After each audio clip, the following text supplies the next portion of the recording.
رمضان المبارک اپنی رحمتوں اور برکتوں کے ساتھ ہم پر سایہ فگن ہے۔ رمضان المبارک اللہ تعالی کی خاص نعمتوں میں سے ایک نعمت ہے۔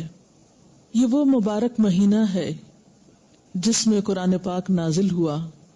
رسول اکرم صلی اللہ علیہ وسلم صحابہ کرام کو ان الفاظ میں رمضان کی خوشخبری دیا کرتے تھے۔ ایک روایت میں آتا ہے، آپ صلی اللہ علیہ وسلم نے فرمایا، اتاکم رمضان شہر برکۃ یغنیکم اللہ فیہ فینزل الرحمہ ویحط الخطایا ویستجیب الدعاء ینظر اللہ الی تنافسکم فیہ فیباہی بکم ملائکتہ فأروا اللہ من انفسکم خیرا فإن الشقی من حرم فیہ رحمت اللہ۔ تمہارے پاس رمضان جیسا بابرکت مہینہ آیا ہے۔ اللہ تعالیٰ اس مہینے میں تمہیں اپنی رحمت سے ڈھانپ لیتا ہے، تمہاری بخشش فرماتا ہے، تمہاری دعاؤں کو قبول فرماتا ہے، تمہارے ذوق و شوق کو دیکھتا ہے اور تمہاری وجہ سے فرشتوں پر فخر فرماتا ہے۔ پس تم بھی اپنی طرف سے اللہ تعالیٰ کو بھلائی دکھاؤ، یعنی نیکیوں میں آگے بڑھو۔ بے شک وہ شخص نہایت بدبخت ہے جو اس مہینے میں اللہ کی رحمت سے محروم رہا۔ تو اللہ تعالیٰ سے دعا ہے کہ اللہ تعالیٰ ہمیں اس مہینے کی رحمتوں اور برکتوں سے صحیح طور پر فائدہ اٹھانے کی توفیق دے۔ یہ فائدہ ہم اسی وقت اٹھا سکتے ہیں جب ہم ذہنی طور پر، عملی طور پر اس مہینے میں زیادہ سے زیادہ نیکی کے کام کرنے کی تیاری بھی کریں۔ تو ابتدائے رمضان کے موقع پر یہ بات مناسب معلوم ہوتی ہے کہ ہم ایک بار پھر رمضان کی یادوں کو دہرا لیں اور اس بارے میں اللہ اور اس کے رسول صلی اللہ علیہ وسلم کے ارشادات اور فرامین کو اپنے سامنے رکھیں۔ رسول اکرم صلی اللہ علیہ وسلم نے شعبان کے آخری دن ایک مرتبہ خطبہ ارشاد فرماتے ہوئے صحابہ کرام کو رمضان اور اس میں کرنے والے کاموں کے بارے میں کچھ اس انداز سے نصیحتیں فرمائیں، یا ایھا الناس قد اظلکم شہر عظیم شہر مبارک شہر فیہ لیلۃ خیر من الف شہر جعل اللہ صیامہ فریضۃ وقیام لیلہ تطوعا من تقرب فیہ بخصلۃ من الخیر کان کمن ادی فریضۃ فیما سواہ ومن ادی فریضۃ فیہ کان کمن ادی 70 فریضۃ فیما سواہ۔ اے لوگو، تم پر ایک بڑے مرتبے والے مہینے نے سایہ کیا ہے، وہ بہت برکت والا مہینہ ہے۔ اس مہینے میں ایک رات ایسی ہے جو 1000 رات سے بہتر ہے۔ اللہ تعالیٰ نے اس کے روزے فرض قرار دیے ہیں اور اس کی راتوں کے قیام کو نفل قرار دیا ہے۔ جو شخص اس مہینے میں کسی نیک عادت کے ساتھ اللہ تعالیٰ کا قرب تلاش کرے تو اللہ تعالیٰ اس شخص کو اس نفل کا ثواب اتنا عطا کرتے ہیں جتنا دوسرے مہینے کے فرض کا ثواب ہوتا ہے۔ اور اگر کوئی شخص اس مہینے میں ایک فریضہ ادا کرتا ہے تو اس کو دوسرے مہینے کے 70 فرائض کے برابر اجر عطا ہوتا ہے۔ آپ صلی اللہ علیہ وسلم نے فرمایا، وَهُوَ شَهْرُ الصَّبْرِ، اور یہ صبر کا مہینہ ہے، وَالصَّبْرُ ثَوَابُهُ الْجَنَّةُ، اور صبر کا بدلہ تو جنت ہے، وَشَهْرُ الْمُوَاسَاةِ، اور ایک دوسرے سے ہمدردی کرنے کا مہینہ ہے، غمخواری کرنے کا مہینہ ہے، کیونکہ انسان روزے کی حالت میں خود بھوک پیاس محسوس کرتا ہے تو اسے ان لوگوں کی بھوک پیاس محسوس ہوتی ہے جو اپنی روزی پوری طرح کما نہیں سکتے اپنی ضروریات زندگی پوری کرنے سے قاصر ہیں، لہذا انسان کی توجہ خود بخود ان کی طرف جاتی ہے۔ پھر فرمایا وَشَهْرٌ يُزَادُ فِيهِ رِزْقُ الْمُؤْمِنِ، یہ وہ مہینہ ہے جس میں مومن کی روزی بڑھا دی جاتی ہے۔ اس مہینے میں من فطر فیہ صائمن، جس نے کسی روزہ دار کا روزہ کھلوایا، اس کو افطار کرایا، کان لہ مغفرۃ لذنوبہ، تو یہ افطاری اس کے گناہوں کی بخشش کا ذریعہ بنے گی۔ یعنی روزہ رکھنے کے علاوہ روزہ افطار کرانے کا اتنا ثواب ہے کہ اس سے انسان کی گناہوں کی بخشش ہوگی۔ وَعِتْقُ رَقَبَتِهِ مِنَ النَّارِ، اور یہ افطاری اس کی گردن کو آگ سے رہا کرانے کا ذریعہ بنے گی۔ وَكَانَ لَهُ مِثْلُ أَجْرِهِ مِنْ غَيْرِ أَنْ يُنْتَقَصَ مِنْ أَجْرِهِ شَيْءٌ، اور روزہ افطار کرانے والے کو بھی اتنا ہی اجر ملے گا، اتنا ہی ثواب ملے گا جتنا ثواب روزہ رکھنے والے کو ملے گا، یعنی افطار کرانے والے کو افطار روزہ رکھنے والے کے اجر کے برابر اجر ملے گا۔ نبی صلی اللہ علیہ وسلم جب افطار کرانے کی یہ فضیلت بیان فرما رہے تھے تو اس پر صحابہ کرام نے عرض کیا، قلنا یا رسول اللہ صلی اللہ علیہ وسلم، ہم نے عرض کیا اے اللہ کے رسول صلی اللہ علیہ وسلم، ہم سب لوگ اتنی چیزیں نہیں پاتے کہ دوسروں کا روزہ بھی افطار کرا سکے، یعنی ہمارے پاس تو بس اتنا ہوتا ہے کہ ہم اپنی ضرورت پوری کریں، دوسروں کو کیسے افطار کرائیں؟ تو اس پر آپ صلی اللہ علیہ وسلم نے فرمایا کہ اللہ تعالی اس شخص کو بھی اتنا ہی ثواب دیتے ہیں جو کسی کا روزہ لسی کے گھونٹ سے یا پانی کے ایک گھونٹ سے افطار کراتا ہے، یا پھر کھجور کے ایک ٹکڑے سے۔ یعنی ضروری نہیں کہ کسی بہت بڑی دعوت کا ہی اہتمام کیا جائے، معمولی چیز کے ساتھ بھی اگر کوئی شخص کسی دوسرے کا روزہ افطار کراتا ہے تو اس کو بھی اتنا بڑا اجر و ثواب ملتا ہے۔ پھر اسی طرح آپ نے یہ بھی فرمایا کہ جو شخص کسی روزہ دار کو پیٹ بھر کے کھانا کھلائے تو اسے اللہ تعالی میرے حوض یعنی حوض کوثر سے سیراب کرے گا، جس کے بعد وہ کبھی پیاسا نہ ہوگا یہاں تک کہ جنت میں داخل ہو جائے۔ پھر آپ نے فرمایا وَهُوَ شَهْرٌ أَوَّلُهُ رَحْمَةٌ، یہ ایک ایسا مہینہ ہے جس کا ابتدائی حصہ رحمت بھرا ہے، وَأَوْسَطُهُ مَغْفِرَةٌ، اور درمیانہ حصہ بخشش والا ہے، وَآخِرُهُ عِتْقٌ مِّنَ النَّارِ، اور آخری حصہ آگ سے رہائی کا حصہ ہے، یعنی اس میں مومن کی گردن آگ سے رہا کر دی جاتی ہے، اس کی عبادت، آہوزاری اور اللہ کی طرف توجہ کرنے کی وجہ سے۔ اور اس کے ساتھ آپ نے یہ تلقین بھی فرمائی کہ جو شخص اس مہینے میں اپنے غلام سے کم کام لے گا، یعنی تھوڑی خدمت لے گا، اللہ تعالی اس کے بدلے اس کو بخش دے گا اور اسے جہنم سے آزاد کرے گا۔ گویا غمخواری کے اس مہینے میں غمخواری صرف باہر کے لوگوں کے ساتھ ہی نہیں، اپنے گھر کے خادموں اور نوکروں کے ساتھ بھی، کیونکہ سب سے زیادہ انسان کی خیر و بھلائی کے مستحق اس کے قریب کے لوگ ہوتے ہیں۔ تو گویا رمضان المبارک نیکیوں کا موسم بہار ہے۔ یہ مہینہ جسے شہر مبارک کہا گیا، مبارک مہینہ، شہر عظیم کہا گیا، عظیم مہینہ، جسے شہر برکہ کہا گیا، برکت والا مہینہ، شہر الصبر، صبر کا مہینہ، شہر المواسات، باہم ہمدردی اور غمخواری کرنے کا مہینہ، رحمت کا مہینہ، بخشش کا مہینہ، آگ سے نجات اور رہائی کا مہینہ۔ یہ ایک ایسا مہینہ ہے جس سے ہم میں سے کوئی بھی غافل نہیں ہو سکتا، اور غافل ہونا بھی نہیں چاہیے، کیونکہ اللہ تعالیٰ کی رحمتیں عام ہیں۔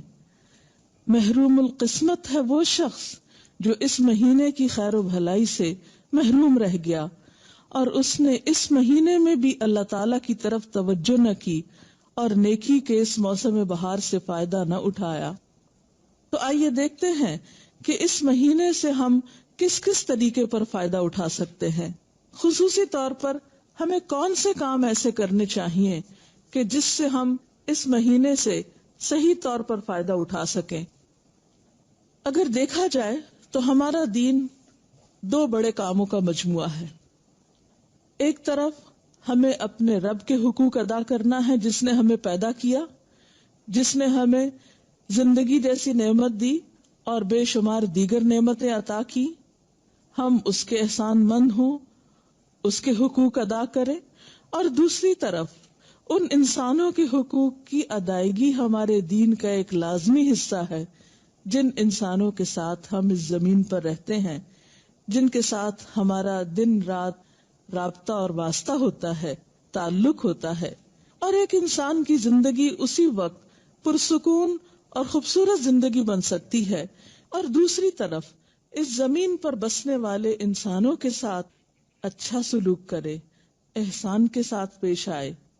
جو انسان ان دونوں چیزوں کی طرف توجہ دیتا ہے وہی انسان دراصل ایک اعتدال کی زندگی بسر کرتا ہے، جس کے نتیجے میں انسان اس دنیا میں بھی سکون پاتا ہے اور دوسری زندگی یعنی آخرت کی زندگی بھی اس کی خوشگوار ہو سکتی ہے.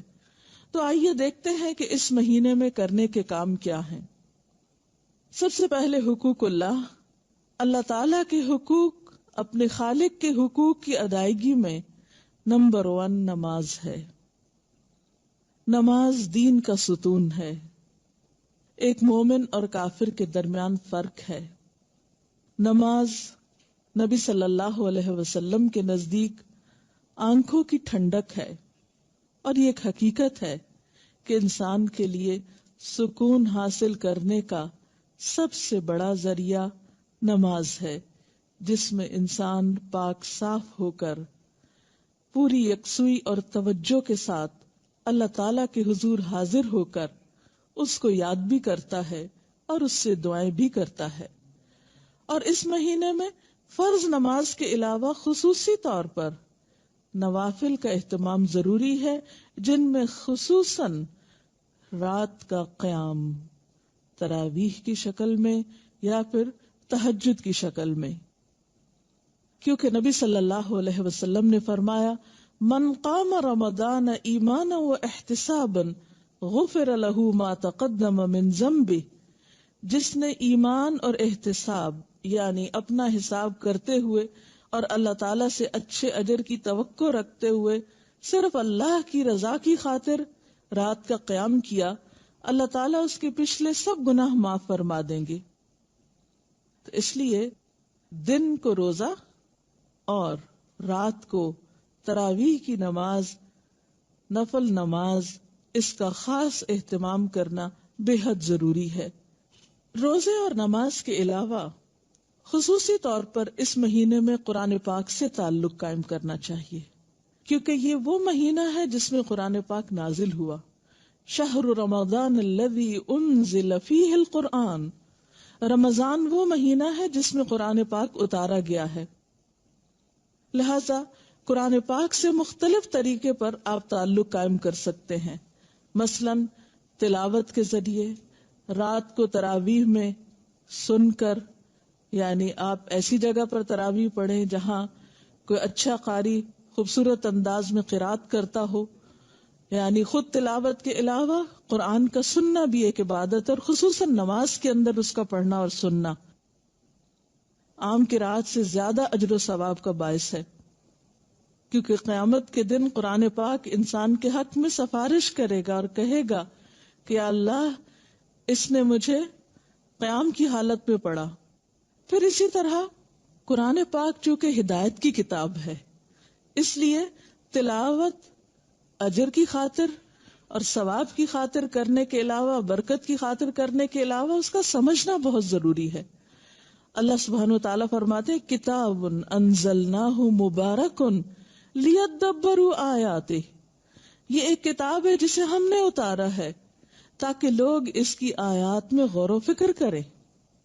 وَلِيَتَذَكَّرَ أُولُو الْأَلْبَابِ، اور تاکہ عقل مند لوگ اس سے سبق حاصل کریں، نصیحت پکڑیں. ذَلِكَ الْكِتَابُ لَا رَيْبَ فِيهِ هُدًى لِّلْمُتَّقِينَ، یہ کتاب جس میں کوئی شک نہیں، متقی لوگوں کی ہدایت کے لیے آئی ہے. یہ ایک گائیڈ بک ہے. لہٰذا اس مہینے میں ہمیں قرآن پاک کو سمجھ کر پڑھنے کی بھی کوشش کرنی چاہیے، کیونکہ عبادت کا مہینہ ہے اور علم کا سیکھنا سکھانا بہترین عبادت ہے، کیونکہ ایک عالم کو عابد پر فضیلت حاصل ہے. تو روزے کی حالت میں جہاں آپ عبادات کی طرف توجہ دیتے ہیں، وہاں افضل ترین عبادت قرآن کے سیکھنے اور سکھانے کی طرف بھی توجہ کیجیے. نبی صلی اللہ علیہ وسلم نے فرمایا، خیرکم من تعلم القرآن وعلمہ، تم میں بہترین ہیں وہ لوگ جو قرآن سیکھیں اور سکھائیں. لہٰذا جو لوگ قرآن جانتے ہیں، یعنی اس کا ترجمہ جانتے ہیں، اس کا مفہوم جانتے ہیں، وہ ایسی مجلسیں قائم کریں کہ جس میں دوسرے لوگوں تک قرآن کا پیغام پہنچا سکیں. اور اسی طرح جو لوگ نہیں جانتے وہ خاص طور پر ایسے علماء اور ایسے لوگوں کے حلقوں میں حاضر ہوں اور وہاں قرآن سیکھیں، تاکہ ان کی زندگی میں بھی قرآن کی خیر و برکت نظر آئے. کیونکہ اللہ تعالیٰ اس کتاب کے ذریعے کچھ قوموں کو بلندی عطا کرتے ہیں اور کچھ قوموں کو ذلیل و رسوا کر دیتے ہیں. تو قرآن جیسی نعمت کے ہوتے ہوئے اگر کوئی شخص اس رحمت اور برکت سے فائدہ نہیں اٹھاتا تو وہ خود اپنا نقصان کرتا ہے. اور رمضان المبارک قرآن کی طرف رجوع کرنے کے لیے ایک بہترین مہینہ ہے. قرآن پاک کے ساتھ تعلق کے علاوہ خصوصی طور پر دعاؤں کا اہتمام کرنا چاہیے. روزے کی حالت میں دعا قبول ہوتی ہے، سحری کے وقت دعا قبول ہوتی ہے، افطار کے وقت دعا قبول ہوتی ہے. ایک حدیث کا مفہوم کچھ اس طرح ہے کہ افطار کے وقت کی دعا رد نہیں کی جاتی. اس لیے خصوصی طور پر گھروں میں خواتین اپنے بچوں کو، اہل خانہ سب کو افطار سے پہلے دعا کی طرف متوجہ کرے تاکہ ان برکت کے لمحات سے فائدہ اٹھایا جائے. اسی طرح قرآن پاک کی تلاوت کے بعد دعا قبول ہوتی ہے، جو عام دنوں کے مقابلے میں رمضان میں زیادہ کی جاتی ہے. پھر اسی طرح نمازوں کے بعد، نوافل کے بعد، یعنی بہت سارے مواقع آپ کو رمضان میں ایسے ملیں گے جو دعا کی قبولیت کے ہوں گے. ان مواقع سے فائدہ اٹھائیے اور خوب خوب دعائیں کیجیے، اور اس میں اپنے لیے، اپنے اہل خانہ کے لیے، اپنے اہل وطن کے لیے، ملت اسلامیہ کے لیے اور دنیا بھر کے انسانوں کے لیے خوب خوب دعائیں کیجیے. کیونکہ جب انسان دوسروں کے لیے دعا کرتا ہے تو اللہ تعالیٰ اس شخص کے لیے فرشتہ مقرر کر دیتے ہیں جو آمین کہتا ہے اور ساتھ اس شخص کے لیے دعا کرتا ہے جو کسی دوسرے کے لیے دعا میں مشغول ہوتا ہے. اور ویسے بھی کسی کے لیے غائبانہ طور پر دعا کرنا جو ہے وہ بھی ایک قبولیت کا باعث بنتا ہے. پھر نماز، تلاوت، دعا، ان چیزوں کے علاوہ صدقہ خیرات کی طرف خاص طور پر توجہ دینے کی ضرورت ہے.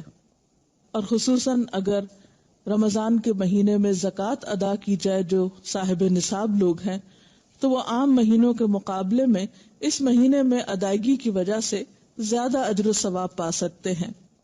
اور یاد رکھیے کہ زکوٰۃ اسلام کے فرائض میں سے ایک اہم فریضہ ہے.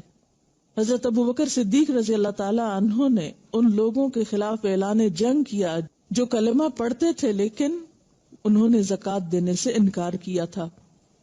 قرآن پاک میں 82 مقامات پر نماز کے ساتھ زکوٰۃ کا ذکر بھی آیا ہے.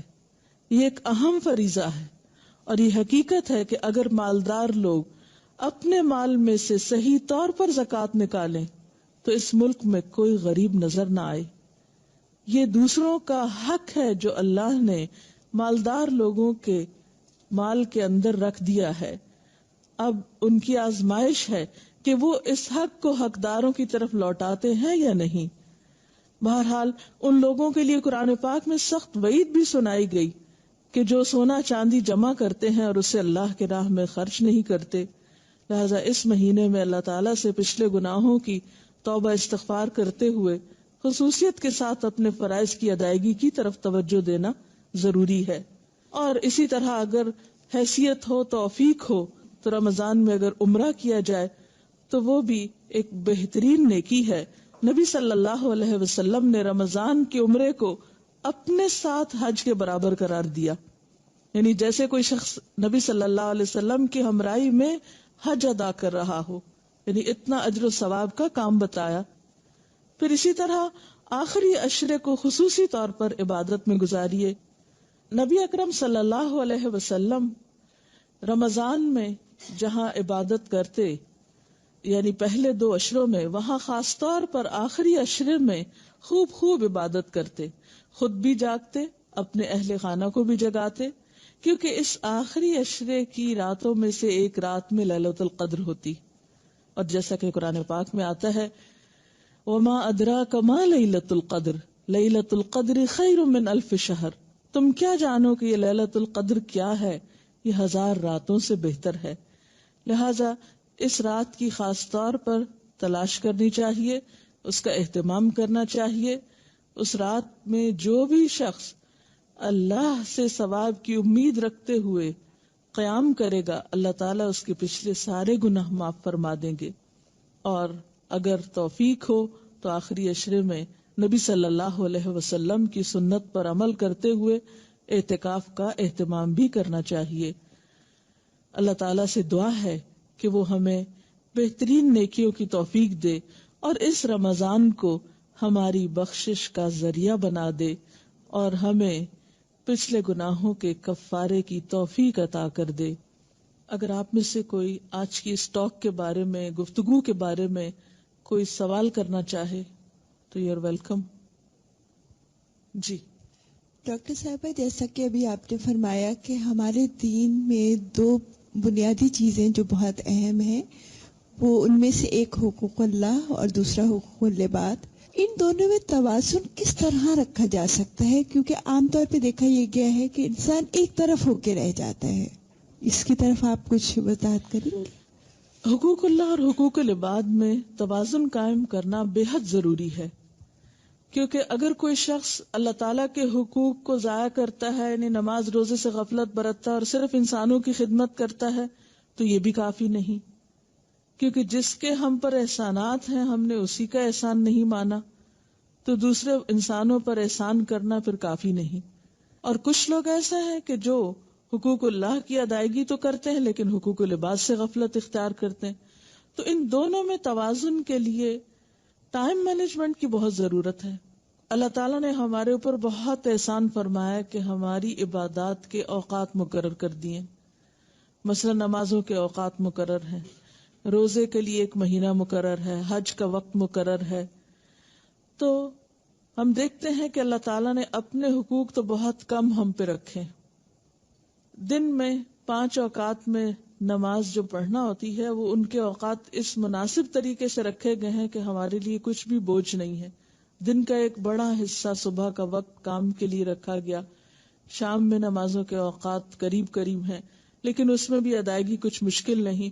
حقیقت یہ ہے کہ نماز انسان کو ایک اسٹرینتھ دیتی ہے، قوت دیتی ہے اور اس کو مزید تیار کرتی ہے کہ وہ حقوق العباد کو اچھی طرح ادا کر سکے اور صرف اللہ کی رضا کے لیے ادا کرے. اور حقوق اللہ کی ادائیگی کے بعد انسان اپنے ذہن میں حقوق العباد کی فہرست رکھے، اس میں ان تمام افراد کی طرف توجہ رکھے جو اس کے دائرہ کار میں آتے ہیں اور ان کے لیے بھی اوقات مقرر کرے. نبی صلی اللہ علیہ وسلم کی ایک اور حدیث سے ہمیں پتہ چلتا ہے کہ آپ صلی اللہ علیہ وسلم نے ہمیں اس بات کی تعلیم دی ہے کہ ہر انسان کے پاس کچھ گھڑیاں ایسی ہوں جن میں وہ اپنے رب سے بات کرے، کچھ گھڑیاں ایسی ہوں جن میں وہ انسانوں کے حقوق ادا کرے، کچھ گھڑیاں ایسی ہوں کہ جس میں وہ سیکھنے سکھانے کا کام کرے. تو بہرحال ہمیں ان دونوں طرف ایکولی توجہ دینا ہوگی اور ان کے اوقات کی پابندی کرنا ہوگی. ہر شخص اپنی سہولت کے مطابق ایک ٹائم ٹیبل بنا سکتا ہے. ڈاکٹر صاحب، روزے کی 2 چیزیں بہت اہم ہیں، سحری کھانا اور افطار کرنا. ہم یہ دیکھتے ہیں کہ عموماً ہمارا ٹرینڈ جو ہے افطار کی طرف زیادہ جاتا ہے اس کے اہتمام میں. کچھ سحری کی فضیلت کے بارے میں آپ ہمیں بتائیں گے؟ جی، یہ آپ نے درست فرمایا کہ عموماً ہمارے ہاں افطار کا تو بہت اہتمام کیا جاتا ہے لیکن سحری کی طرف زیادہ توجہ نہیں دی جاتی.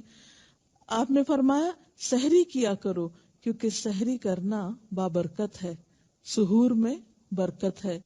اور پھر ویسے بھی دیکھیے کہ سحری کے وقت دعائیں قبول ہوتی ہیں. اہل ایمان کی خصوصی صفت بتائی گئی, وبالاسحار ہم یستغفرون. اس وقت انسان اگر سحری کی تیاری کے لیے اٹھتا ہے اور ساتھ ساتھ ذکر کرتا ہے, مثلاً آپ کھانا لگا رہے ہیں, آپ برتن اٹھا رہے ہیں, آپ تیاری کر رہے ہیں کسی بھی طرح, ساتھ ساتھ اللہ تعالیٰ کا ذکر بھی کر سکتے ہیں اور خصوصاً استغفار کر سکتے ہیں, تو وہ موقع اور وقت جو ہے وہ بہت بابرکت ہوتا ہے. اور سحری کے ساتھ جو روزہ رکھا جاتا ہے وہ کہیں زیادہ بہتر ہے بنسبت اس روزے کے جو بغیر سحری کے رکھا جائے.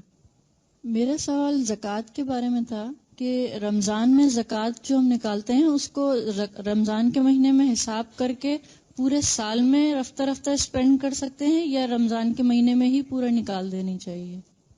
بنیادی طور پر تو آپ زکوٰۃ اس وقت نکالیں گے جب آپ کا سال پورا ہو جائے گا, یعنی ہجری کیلنڈر کے مطابق.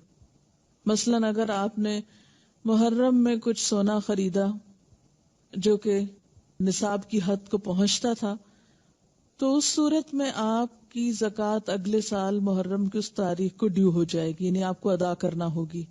اب ضروری نہیں کہ آپ رمضان تک 8-9 مہینے انتظار کریں اور زکوٰۃ روک کے بیٹھے رہیں اور پھر آپ رمضان میں بھی پوری نہیں ادا کریں اور پھر سال بھر تھوڑی تھوڑی ادا کریں, تو یہ بات درست نہ ہوگی. اس سلسلے میں حکم یہ ہے کہ جب سال پورا ہو تو آپ زکوٰۃ نکال دیں, کیونکہ زکوٰۃ کا مال اگر آپ کے مال میں شامل ہوا تو آپ کے مال کو بھی نقصان پہنچا سکتا ہے. زکوٰۃ کی ادائیگی دراصل مال کی صفائی اور تطہیر کا ذریعہ ہے. اس کے لیے آپ ان ایڈوانس, یعنی مثلاً آپ کی اگر زکوٰۃ محرم میں ڈیو ہے اور آپ اگلے محرم تک سال میں پہلے ہی تھوڑی تھوڑی ادا کرتے رہیں, تو وہ زیادہ بہتر ہے بنسبت اس کے کہ آپ سال بھر گزر جائے اور لوگوں کا پیسہ آپ کے مال میں باقی رہے اور آپ رمضان کا انتظار کرتے رہیں, تو اس صورت میں یہ درست نہ ہوگا. ہاں یہ ہے کہ آپ رمضان میں ان ایڈوانس زکوٰۃ دے دیں اور محرم میں جب آپ کی ڈیو ہو تو اس وقت تک آپ اپنے فریضے سے فارغ ہو چکے ہوں, تو ایسا کیا جا سکتا ہے. وآخر دعوانا ان الحمد للہ رب العالمین. سبحانک اللہم وبحمدک نشہد ان لا الہ الا انت نستغفرک ونتوب الیک.